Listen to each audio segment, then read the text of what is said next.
May naninira ba sa iyo? Ako po si Father Fiel Pareha at ito po ang ating segment, ang Daily Devotion, na kung saan tayo po ay magdarasal, magbabasa at magninilay kasama ng salita ng Diyos sa buong taon. Manalangin tayo. Sa ngalan ng Ama, ng Anak at ng Espiritu Santo. Amen. Halina, banal na Espiritu, iwanagan mo ang aming puso at isip nang maunawaan at may sa buhay namin ng iyong salita. Amen. Our Bible passage for today is from the Gospel of St. Matthew chapter 12, verses 14 to 21, and I read it for you. But the Pharisees went out and conspired against him, how to destroy him. When Jesus became aware of this, he departed. Many crowds followed him, and he cured all of them. And he ordered them not to make him known. This was to fulfill what had been spoken through the prophet Isaiah.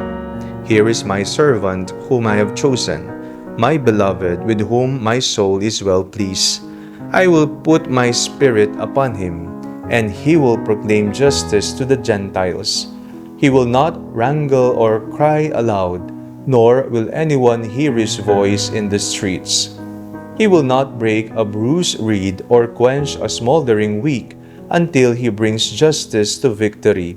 And in his name, the Gentiles will hope. Kapag po may taong nananakit sa atin, naninira ng ating pangalan, o gumawa ng hindi maganda laban sa atin, ano ang una nating reaksyon?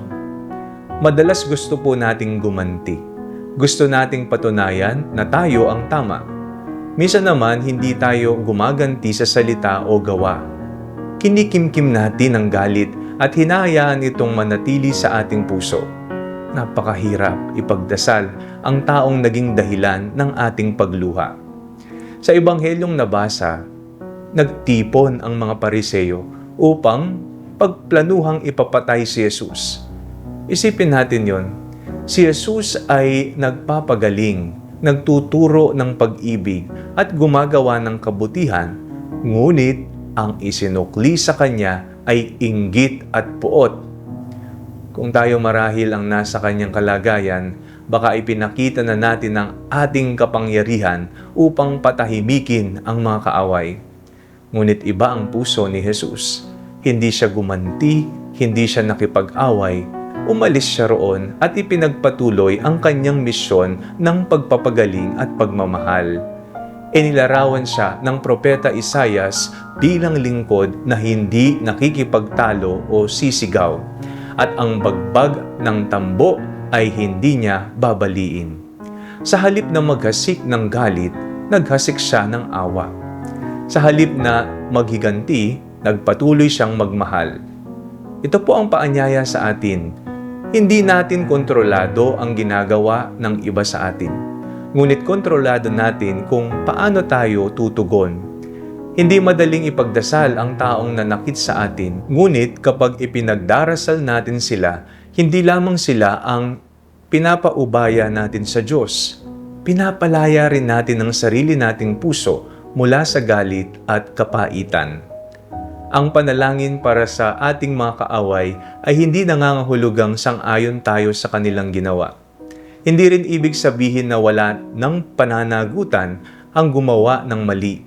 Ang ibig sabihin nito ay ipinapaubaya natin ang paghuhukom sa Diyos at pinipili nating huwag hayaang manaig ang galit sa ating puso. Kapag nananalangin tayo para sa mga gumagawa ng masama sa atin, unti-unti tayong nagiging katulad ni Jesus. Marahil, may isa pong taong mahirap patawarin sa ating buhay ngayon. Huwag muna nating pilitin ang ating damdamin. Simulan natin sa isang simpleng panalangin kagaya ng, Panginoon, pagpalain mo siya. Maaari pong mahirap sa umpisa, ngunit sa tulong ng biyaya ng Diyos, ang pusong sugatan ay unti-unting gagaling. Ang paghihiganti ay nagpapabigat ng puso. Ngunit ang panalangin ay nagpapalaya nito.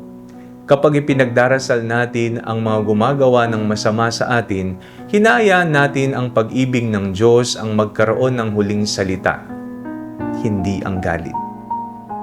Manalangin tayo. Panginoong Hesus, turuan mo kaming ipagdasal ang mga taong nanakit sa amin.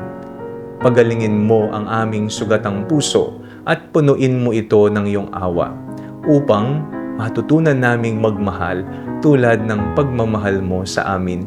Amen. Sa ngalan ng Ama, ng Anak at ng Espiritu Santo. Amen.